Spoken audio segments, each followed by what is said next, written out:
वार्तांकन रोखठोक बातमी।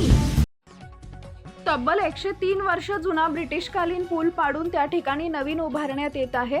मध्यंतरी नॅशनल हायवेनं रेल्वे प्रशासनाला दिलेलं डिझाईन मान्य नसल्यानं काम थांबलं होतं। नवीन डिझाईनला रेल्वे प्रशासनानं मंजुरी दिल्यानंतर आता पुन्हा खऱ्या अर्थानं कामाला सुरुवात झाली आहे। मुख्य पिलर उभारण्यात येत आहे। 1922 साली बांधण्यात आलेला रेल्वे पूल 14 डिसेंबर 2025 रोजी पाडण्यात आला।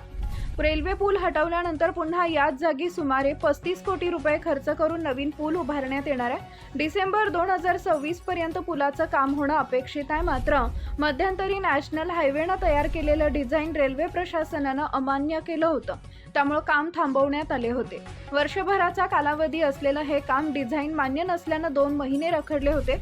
आजूबाजूला असलेली छोटी मोठी कामं मात्र सुरू होते। पुलासाठी आवश्यक असलेल्या मुख्य पिलरसाठी खड्डे खोदण्यात आले होते, मात्र काम थांबल्यामुळे काही करता येत नव्हतं। सुधारित डिझाईन नॅशनल हायवेनं रेल्वे प्रशासनाला पाठवलं होतं। डिझाईन मान्य झाल्यानंतर गेल्या आठवड्यात रेल्वे प्रशासनानं कामाला परवानगी दिली, त्यामुळे आता पुलाच्या मुख्य पिलरच्या कामाला सुरुवात झाली आहे। मुख्य पिलरचं काम झाल्यानंतर पुढील कामाला गती येणार असून 24 डिसेंबर 2026 पर्यंत पुलाचं काम पूर्ण होईल असं सांगण्यात येत असून कामामध्ये खंड पडला नाही, तो सुरूच आहे।